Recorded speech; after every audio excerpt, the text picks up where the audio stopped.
wa man walah wa la haula wa la quwwata illa billah amma ba'du. Alhamdulillah wa syukurillah ala ni'amillah. Dengan nikmat, karunia dan taufik dari Allah Subhanahu wa taala, di sore hari ini kita dikumpulkan di teras Sangka Baik bersama-sama dengan niatan mempelajari syariat Rasul sallallahu alaihi wasallam, mempelajari ilmu, tujuannya untuk memperbaiki diri kita agar semakin sesuai dengan ajaran Nabi Muhammad sallallahu alaihi wasallam. Sore hari ini kita kumpul membahas tentang apa-apa saja, macam-macam hal yang perlu kita pahami di bulan Ramadan. Mungkin minggu kemarin sudah disampaikan oleh Al-Ustaz Wahyu apa saja keistimewaan bulan Ramadan, khususiyah yang didapatkan oleh umat Rasulullah di bulan Ramadan. Dan memang ketika seseorang puasa, menahan laparnya, menahan hausnya, menahan syahwatnya, Allah membanggakan kita di hadapan malaikatnya. Kita ini manusia, dari segi ciptaan, makhluk manusia itu tingkatannya di bawah malaikat. Jadi dari segi jenisnya, darajat manusia itu di bawah malaikat. Cuma nanti ada manusia yang bisa mengalahkan darajat malaikat. Ciptaan kita lebih rendah dari malaikat, satu, karena malaikat diciptakan dari nur, tidak punya syahwat, bukan laki-laki, bukan perempuan, selalu taat kepada Allah, nggak punya hawa nafsu. Jadi pasti ini jenis yang bagus, istimewa. Nah, manusia diciptakan dari tanah, diciptakan dari air mani. Manusia tubuhnya berisi darah dan kotoran. Dan manusia punya satu hal yang sangat berbahaya, yaitu syahwat, hawa nafsu, yang bisa merusak dia kapanpun. Sehingga dari segi bentuknya, dari segi bahan-bahannya, manusia itu lebih rendah dari malaikat. Tetapi kalau ada manusia yang punya hawa nafsu, amalnya baik, amalnya bagus, bisa mengalahkan hawa nafsunya dengan kelemahannya, Allah membanggakan dia di hadapan malaikatnya, yang secara jenis malaikat lebih mulia dari manusia. Allah Subhanahu wa taala memanggil malaikat, mengatakan kepada malaikat, "Unduru ya malaikati ila abdi." Wahai malaikatku, lihat ini hambaku.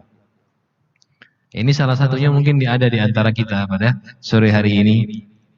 Taraka syahwatahu, ninggalkan syahwatnya. Waladzatahu, ninggalkan kenikmatannya. Nggak makan, tidak minum, li ajri, karena aku. Ini yang sungguh dari tadi pagi. Puasa, nahan lapar, nahan haus. Niatnya hanya nyembah Allah. Kemudian dia tinggalkan juga syahwatnya.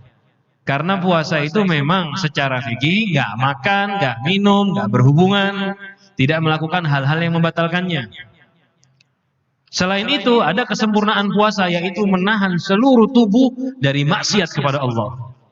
Ketika kita puasa, dari tadi pagi misal, nggak makan, nggak minum, dan menahan seluruh tubuh kita dari hal-hal yang dilarang oleh Allah.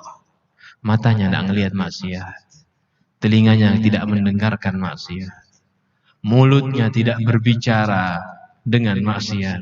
Dia tahan seluruh tubuhnya. Karena puasa itu kalau arti bahasa, imsak, menahan.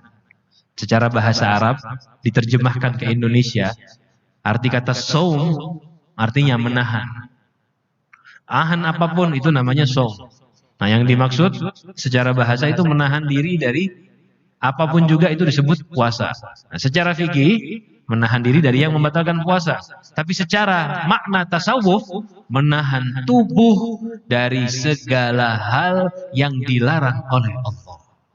Makanya saya bilang di antara kita yang dari tadi pagi betul nggak makan, nggak minum, ikhlas karena Allah. Kemudian jaga betul matanya nggak ngelihat maksiat. Jaga telinganya betul nggak mau mendengarkan maksiat. Terlebih lagi nomor satu, mulut dijaga sungguh, jangan sampai mengotori lisannya dengan maksiat. Nah, golongan seperti inilah yang dibanggakan oleh Allah. Jadi sore-sore hari ini ada hamba di antara kita yang dibanggakan oleh Allah di hadapan malaikatnya. Malaikat, lihat fulan. Misal sahabat sangka baik ada yang seperti itu, lihat ini. Fulan bin fulan, orang Banjarbaru. Manusia.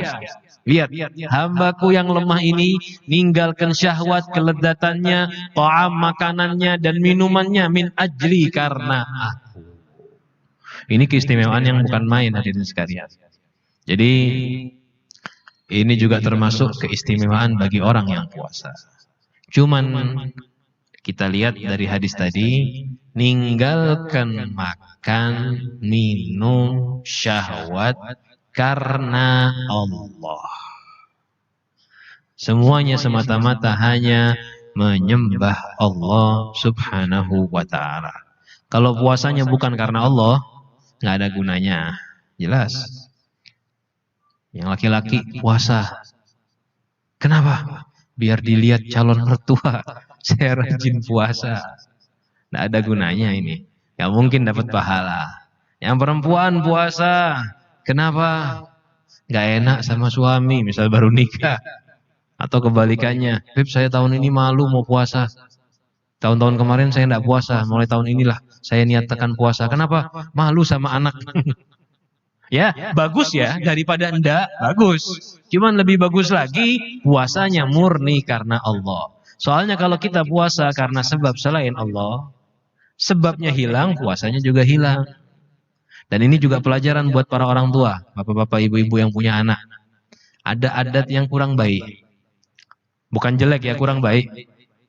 Dan ini kalau diteruskan bisa berbahaya. Apa itu? Kita nyuruh anak puasa dengan menjanjikan hadiah duniawi. Ayo nak, puasa. 1 hari 100.000. Rajin anaknya puasa. Kenapa? Demi uang. Nanti kalau nggak dikasih 100.000, nggak puasa. Apalagi kalau hari pertama dikasih, hari kedua kasih, hari ketiga pas nggak ada uang, nggak dikasih, hari keempat nggak puasa nanti anaknya. Disuruh puasa nggak apa? Percuma nggak dikasih uang. Nanti hasilnya begitu. Dia terbiasa berpuasa karena harta. Ya kalau dibilang jelek, bisa mungkin ngelatih, anaknya masih kecil. Dia kalau nggak dipancing dengan hadiah, susah anak saya. Ingat, mancing itu bukan berarti terus-terusan. Kalau sudah dimakan umpannya, tarik ikannya. Jangan dibiarkan terus. Sampai kalau mancing ikan, umpan dimakan sampai ikan kan ditarik ke atas. Itu caranya memancing begitu. Anak kita belum mau puasa dipancing. Ayo puasa, abah kasih uang. Misal. Walaupun ini kurang baik ya, tetap kurang baik. Dia puasa 1 hari, puasa 2 hari, ngomong, tuh kuat kan puasa kan? Jadi sekarang nggak pakai alasan. Harus bisa puasa. Hari ketiga nggak usah dikasih uang lagi. Sekarang puasa. Nanti kamu yang ngasih uang Allah di akhirat. Nah, ajarkan seperti itu. Kalau sudah puasanya ikhlas karena Allah subhanahu wa ta'ala, inilah golongan orang-orang yang dibanggakan oleh Allah di akhirat nanti. Hadirin sekalian, itu keistimewaan puasa. Dan sudah kebanyakan kemarin dibahas oleh Al-Ustadz Wahyu. Nah sekarang mungkin kita sedikit membahas beberapa hal yang perlu diperhatikan dalam puasa Ramadan. Puasa itu ada tingkat-tingkatan kata ulama. Ada puasanya orang awam. Yaitu cuman nggak makan, nggak minum, nggak berhubungan. Itu puasanya orang awam. Setelah dia belajar ilmu, membaca kitab, mendengarkan hadis-hadis sampai yang disampaikan Rasulullah SAW melalui para ulama, memperdalam ilmu, semakin faham agama, sudah tidak awam lagi, mengerti ilmu, nanti ada namanya puasa khusus. Puasa orang-orang yang paham agama. Apa itu puasa khusus? Ini istilahnya Imam Ghazali, puasanya orang-orang soleh. Sama kayak kita, nggak makan, nggak minum dari subuh sampai maghrib. Cuman ditambah. Tambahannya apa? Menjaga seluruh tubuh dari maksiat. Nah, itu yang tadi kita bahas itu. Ini puasa orang khusus. Ya inilah puasanya orang yang beriman kepada Allah. Puasanya orang yang bertakwa kepada Allah. Yang yakin Allah Tuhannya. Yang yakin akan ada hari kiamat. Yang selalu teringat dia dilihat oleh Allah. Pasti dia akan puasa. menahan diri dari segala hal yang dilarang oleh Allah. Ini puasa istimewa. Dan kita jangan sampai merasa itu bukan darajat saya, Beb. Saya ini orang yang baru hijrah. Banyak kita bilang seperti itu, dan kita ngerasa memang. Selalu kita mau ngomong seperti itu, Beb, saya baru hijrah, guru saya baru hijrah. Saya ini baru berbuat baik, masih belajar. Iya betul, semua kita masih belajar memang. Walaupun kita hafal kitab, hafal macam-macam, kita masih belajar. Tapi di hati kita harus ditanamkan, saya mau menuju ke sana. Sekarang memang benar puasa saya masih dalam rangka memperbaiki fikihnya. Ingin tahu apa-apa saja yang membatalkan puasa, dan ini sudah kita bahas ya di kajian fikih dasar muslim sebelum bulan Ramadan. Kita masih belajar fikihnya dulu, masih puasa awam. Betul, saya memang masih seperti itu. Cuman kita harus punya niat. Saya mau usaha mengejar darajat puasanya orang soleh. Saya mau melangkah ke situ. Karena hidup ini, kalau sampean nggak punya tujuan, sampean hanya akan diam di tempat pian gitu. Kayak kerja usaha, nggak mungkin meningkat kalau kita nggak punya tujuan. Jadi sekarang saya di sini memang, tapi saya punya tujuan. Pertama, tujuan saya di depan, saya mau puasanya orang soleh. Maksudnya apa? Selain fikih yang wajib, saya mau tambah. Berusaha menjaga diri, menahan diri dari segala hal yang dilarang oleh Allah.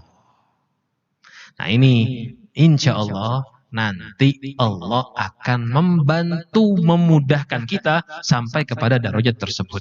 Nah nanti ada darajat lagi, darajat yang sangat tinggi. Gak perlu kita bahas sebelumnya ya, sebenarnya ya. Darajat yang sangat tinggi ini, darajat, ya kalau kita bahas, bukan percuma, cuman kejauhan.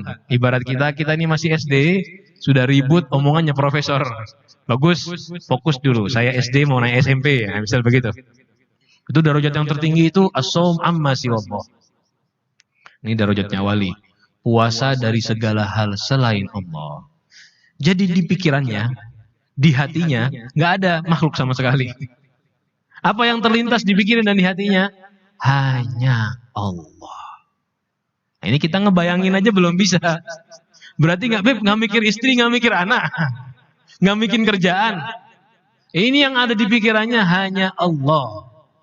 Nah ini ada babnya sendiri. Mungkin insya Allah pian-pian mudah-mudahan diberi taufik oleh Allah, diberi ilmu yang barokah oleh Allah. Insya Allah ada saatnya nggak lama lagi kita sampai kepada darajat itu bisa kita pahami dan kita pelajari. Nah sekarang kita fokus dulu di darajat pertama. Tinggalkan hal yang haram. Tinggalkan segala hal yang membatalkan puasa. Ini darajat pertama, puasanya orang awam. Jangan makan, jangan minum, jangan berhubungan, jangan melakukan hal-hal yang membatalkan puasa, seperti membuat muntah, memaksakan muntah, mengeluarkan air mani dengan syahwat, pingsan dengan sengaja, ya, atau murtad, naudzubillah min dzalik, itu sudah jelas itu puncak dari bermacam-macam dosa. Tinggalkan itu semua. Tujuan puasa ini, puasa awam ini tujuannya apa? Pertama, menekan hawa nafsu. Memang begitu puasa tingkatannya seperti ini. Jangan sampai ada yang bilang, Beb, saya langsung tingkatan solehin. Nggak mungkin bisa. Jadi memang orang puasa itu harus nggak makan, nggak minum dulu. Tidak makan, tidak minum, tujuannya apa? Mengekang hawa nafsu dan mempersempit atau menutup jalur setan menggoda kita. Sampai dari pagi sampai sore, ini kita nggak makan, nggak minum. Hawa nafsu kita melemah. Arti nafsu melemah itu tidak ada keinginan untuk maksiat. Berkurang keinginan untuk maksiat. Dan setan sulit menggoda kita. Ini puasa di selain Ramadan. Kalau bulan Ramadan sudah sering kita dengarkan riwayat Rasulullah SAW, "Idza jaa syahrul Ramadan, futihat abwaabul jannah wa ughliqat abwaabun nar wa sulsilatis syayatin." Riwayat wa sufidatis syayatin. Kalau datang bulan Ramadan, dibuka pintu surga, ditutup pintu neraka, dan setan diikat. Jadi khusus bulan Ramadan setan nggak goda kita. Selain bulan Ramadan, puasa tetap mempersulit setan menggoda kita. Walaupun bukan bulan Ramadan, setan dilepas, dengan kita menahan lapar dan haus, setan tetap sulit menggoda kita. Kenapa? Rasulullah SAW bersabda, Inna syaitana la yajri ala ibni adama majrad dam. Setan itu berjalan memasuki tubuh anak Adam melalui aliran darah. Yang Ghazali memberi tambahan, fadayyiqu majarihim bisawm. Sempitkanlah, tutuplah jalannya setan dengan puasa. Setan itu berjalan di tubuh kita melalui aliran darah. Yang mempersempit aliran darah ini apa? Puasa. Ketika kita tidak makan, tidak minum, berarti kita telah mempersempit jalur setan menggoda kita. Nah, ini termasuk dikatakan oleh ulama upaya kita menarik taufik dari Allah. Sampean nggak mungkin bisa langsung ke tingkatan puasa mulut dari maksiat, puasa mata dari maksiat, puasa tubuh dari maksiat, tanpa melakukan puasa badan dari hal-hal yang membatalkannya. Harus ini dulu. Kalau kita sudah berusaha, nanti Allah bakal ngasih pertolongan. Imam Ghazali bawa ayat intan surullaha yansurkum wa yuthabbit aqdamakum. Jika kalian menolong Allah, maka Allah akan menolong kalian dan mengkokohkan tapak kaki kalian. Ini sering kita dengar ayat ini sambil bingung, maknanya apa? Kalau kamu nolong Allah, Allah bakal menolong kamu. Allah memang perlu ditolong. Enggak, maknanya bukan menolong seperti bahasa yang kita pahami. Arti menolong Allah dijelaskan seperti ini gambarannya. Allah itu ingin ngasih kita rahmat. Allah ingin memberi kita rahmat. Allah ingin menolong kita. Ya, ini Allah yang menciptakan surga dan neraka. Allah itu ingin memasukkan kita hambanya menuju surganya Allah. Sehingga arti kita menolong Allah sebetulnya kita menolong diri sendiri biar dapat rahmatnya Allah. Allah ingin ngasih kita rahmat. Kalau kita maksiat, kalau kita melanggar perintah Allah, susah dapat rahmat. Jadi kita tolong Allah maksudnya apa? Kita bantu diri kita biar dapat rahmatnya Allah. Jadi puasa ini termasuk menolong Allah. Artinya apa? Membantu agar jalannya rahmat sampai kepada kita. Kayak contoh gini. Saya nelpon sampean, Mas, saya mau datang ke rumah sampean, mau ngasih bantuan 100 juta. Misal ya, saya mau datang ke rumah sampean, mau ngasih bantuan 100 juta. Misal. Ini sekarang yang mau nolong siapa? Saya. Yang dibantu sampean. Nah, yang dibantu sampean. Cuman, saya nggak tahu jalannya ke rumah sampean. Atau ada jalan, atau ada halangan. Saya bilang sama sampean, Mas, kalau pian nolong saya, biar bisa sampai ke rumah sampean, itu lebih bagus. Artinya tuh saya cuma kepengen dikasih tahu, jalannya lewat sini. Kepengen dibukakan pagar sama sampean. Aslinya yang nolong saya datang, cuman sampean membantu membukakan pagar, sampean bantu jemput saya di depan gang, karena saya nggak tahu jalannya. Nah mungkin gambarannya kayak gitu. Jadi ketika kita ini mau ditolong sama Allah, rahmat itu sudah mau turun kepada kita, cuman tertahan karena maksiat kita, karena hawa nafsu kita. Nah, bantu rahmat tadi biar sampai dengan apa? Salah satunya dengan puasa. Ketika kita puasa, itu seakan-akan kita membuka pintu rahmat Allah. Pintu bantuan dari Allah. Orang mau ngasih bantuan harus kita bukakan dulu pintu rumah kita. Begitu juga ketika bantuan dari Allah mau turun, buka dulu pintu hati kita, pintu jiwa kita. Buka pintunya dengan apa? Salah satunya dengan berpuasa. Ini istimewa. Sehingga kita di sore hari ini nih saya cuma ngajak berpikir. Ingin ngajak berpikir bersama-sama. Jangan sampai puasa ini kita kerjakan cuman kayak kewajiban-kewajiban biasa. Kerjakan adzan buka selesai. Besok sahur nggak makan nggak minum selesai. Kalau cuman begitu saja, Ada yang sudah melewati 10 tahun, 20 tahun puasa, tidak ada bedanya. Tidak ada rasa khusus. Tidak ada peningkatan. Jadi setiap Ramadan cuma nahan makan, nahan minum. Nanti habis Ramadan selesai. Nggak ada efek perubahan pada dirinya. Karena nggak mau berpikir. Memang betul di bulan Ramadannya baik. Ada orang kadang di bulan Ramadan berubah. Tutup aurat, kerudungan kalau perempuan. Karena terbawa suasana. Habis Lebaran, lepas lagi kerudungnya. Yang laki buka lagi auratnya. Ramadan jarang maksiat. Kenapa? Tidur seharian. Nggak ngomong, nggak apa-apa. Habis Ramadan, maksiat lagi. Itu biasanya sebabnya apa? Puasanya seperti hewan yang nggak dikasih makan oleh tuannya. Hewan itu kalau nggak dikasih makan sama tuan, nurut memang. Lemes kan badannya, nurut, jadi jinak. Kuda itu, dikatakan oleh Imam Ghazali, kuda yang liar itu ibarat nafsu kita. Jadi kalau nggak dikasih makan, kalau dikurangi makannya, kudanya kurang liarnya. Ini mungkin saya masih ingat dulu ada yang pernah bertanya, pertama kali saya ngisi di Sangka Baik, ada yang tanya gimana caranya untuk meluruskan hawa nafsu. Nah ini kejawab sekarang ini.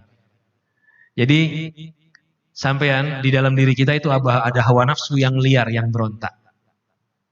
Diibaratkan oleh Imam Ghazali dalam kitabnya Minhajul Abidin seperti kuda yang liar. Cara menundukkannya jangan dikasih makan. Ketika lapar, ketika kuda tadi haus, berontaknya kurang. Biasanya didekati saja sudah loncat. Tapi coba jangan kasih makan 1-2 hari, dia nggak loncat-loncat lagi kudanya. Mulai tunduk. Karena lapar. Begitu juga nafsu kita. Liar dia berontak, kepengen ngomong maksiat, kepengen melihat maksiat. Coba puasa, jangan dikasih makan. Apalagi ini sekarang ini pas jamnya ini, jam lemah-lemahnya nafsu. Karena jam sore begini ini pas perut sudah nggak tahan sudah. Ini puncak laparnya kita sore ini, lemah nafsunya. Nggak kepengen ngomong maksiat, lihat maksiat. Ngaji aja malas sebetulnya. Jangankan maksiat, buat taat aja kadang-kadang sudah lemah.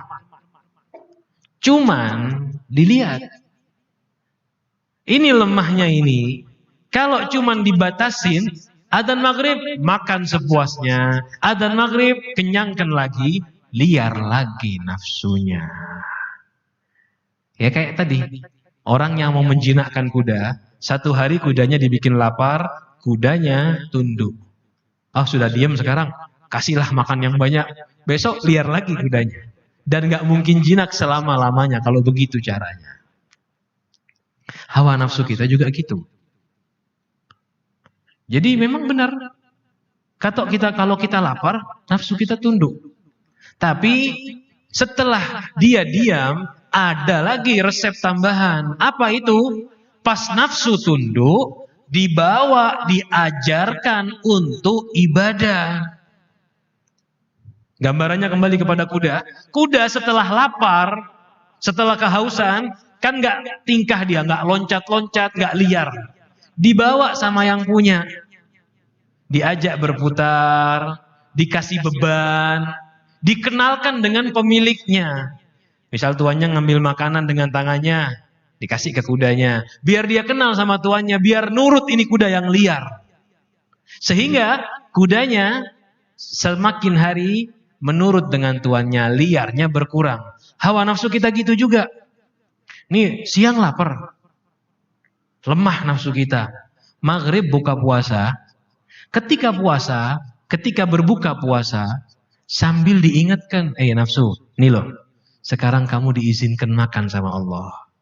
Bukanya jangan berlebihan, secukupnya. Ini nafsunya udah mulai tenang, sudah mulai diam. Pas buka puasa, jangan berlebihan. Alhamdulillah di bulan Ramadan disunahkan ada yang namanya sholat tarawih. Itu juga subhanallah ya. Memang Allah Subhanahu wa taala di dalam Al-Qur'an menjelaskan, kutiba alaikumusyamu kama kutiba alal ladzina min qablikum la'allakum tattaqun. Diwajibkan atas kalian puasa sebagaimana halnya diwajibkan atas umat terdahulu agar kalian bisa bertakwa. Jadi bulan Ramadan dan puasa Ramadan itu jalan untuk takwa. Memang kayak gini latihannya. Sekarang ini kan kita lapar, lemah. Kalau maghrib makan, habis itu lupa diri, nafsunya hidup lagi. Nafsunya liar lagi. Tapi maghrib buka puasa, sebelum nafsunya liar, diajak ke masjid untuk sholat tarawih. Diajak ke masjid untuk sholat tarawih. Jadi nafsu belum sempat liar, sudah diajak sholat. Jadi seakan-akan ini kalau handphone habis direstart, ya habis direset, belum kena virus lagi, dikasih antivirus. Antivirusnya sholat tarawih. Antivirusnya diajak ngaji tadarusan. Diulang-ulang seperti ini selama 1 bulan Ramadan. Akhirnya nafsunya pun akan tunduk. Nah itu caranya. Jadi menundukkan nafsu caranya kosongkan perutnya, kemudian diatur agar melakukan ibadah, dan ini ada di bulan Ramadan. Baru sisanya yang terakhir minta berdoa kepada Allah Subhanahu wa ta'ala. Nah hadirin sekalian, diingat, kalau kita puasa seperti ini, memang puasanya punya rencana melatih hawa nafsu agar tunduk taat kepada Allah, agar nafsunya menjadi nafsu mutmainnah, baru puasa kita ada hasil. Tapi kalau puasanya nggak ada niatan, puasanya cuma ikut-ikutan aja, nggak makan, nggak minum, maghrib balas dendam, sahur persiapan, tidak ada gunanya. Nafsunya tetap liar lagi.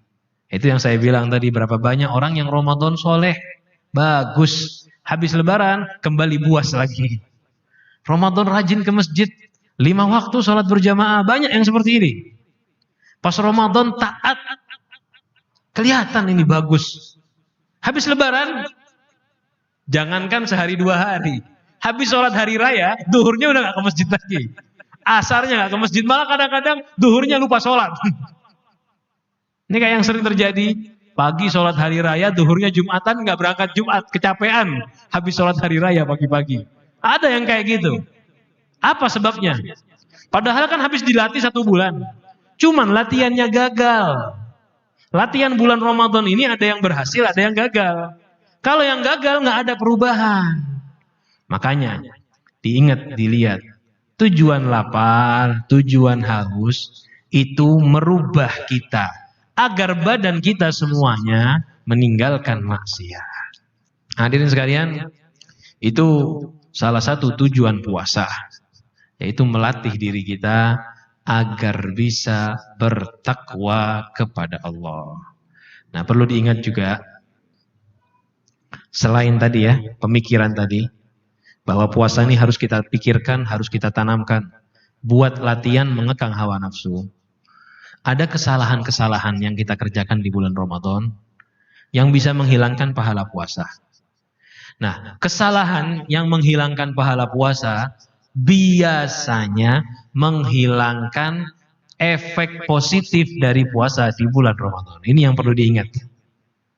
Ada juga orang puasa, ngomong, "Beb, saya udah usaha puasa 1 bulan Ramadan. Saya udah usaha gak makan, gak minum. Kenapa ya? Kok saya susah berubah? Kok saya tetap malas ke masjid? Kok saya tetap sulit beribadah?" Padahal katanya orang yang puasa itu dilatih oleh Allah bisa jadi takwa, bisa meninggalkan maksiat, bisa rajin mengerjakan taat. Dijelaskan oleh ulama, ada hal-hal yang menghilangkan pahala puasa. Nah, kalau kita kerjakan, pahala puasa hilang. Sehingga efek positif dari puasa pun juga hilang. Contohnya apa? Berbicara dengan ghibah di bulan Ramadan. Orang yang ghibah bulan Ramadan, pahalanya hilang puasanya. Hilang puasanya. Kalau nggak ada pahala puasa, berarti efek positif nur cahayanya Ramadan ini, aura baik dari Ramadan hilang. Jadi dia cuma dapat lapar dan haus. Cuma dapat lapar dan haus, tapi efek pendidikan hawa nafsunya nggak ada. melihat dengan syahwat, melihat hal-hal yang diharamkan oleh Allah. Ada orang puasa benar lapar dan haus, tapi matanya tetap melihat hal yang dilarang oleh Allah Subhanahu wa taala. Nah, ini yang seperti ini nggak ada pahala puasanya, sehingga efek positif bagi dirinya hilang juga. Harusnya puasa jadi taat. Dia benar lapar, bukannya cuma kurma 3 buah aja sama minum air putih. Sahurnya juga sama, cuma sahur kurma 3 buah, minum air putih. Ini puasa betulan. Kenapa ya? Kok tetap suka maksiat? Ternyata jam 12 siang lihat maksiat. Jam 12 siang ngomongin orang lain. Kadang-kadang ada yang sore, sedikit lagi lolos ini. Dari pagi sampai zuhur tidur, sampai asar tidur, nggak maksiat. Sudah mau maghrib, pas mau bukber, nunggu adzan tinggal 3 menit lagi. Kadang ada yang begitu nih, nunggu adzan 3 menit lagi ngomong sama sebelahnya. Dengarlah pian kabar ini kayak apa. Sayangnya, dari subuh sampai mau adzan maghrib, dia sempurna jaga diri dari maksiat. Walaupun dengan tidur misal. Sudah mau adzan tinggal 3 menit. Ini hati-hati.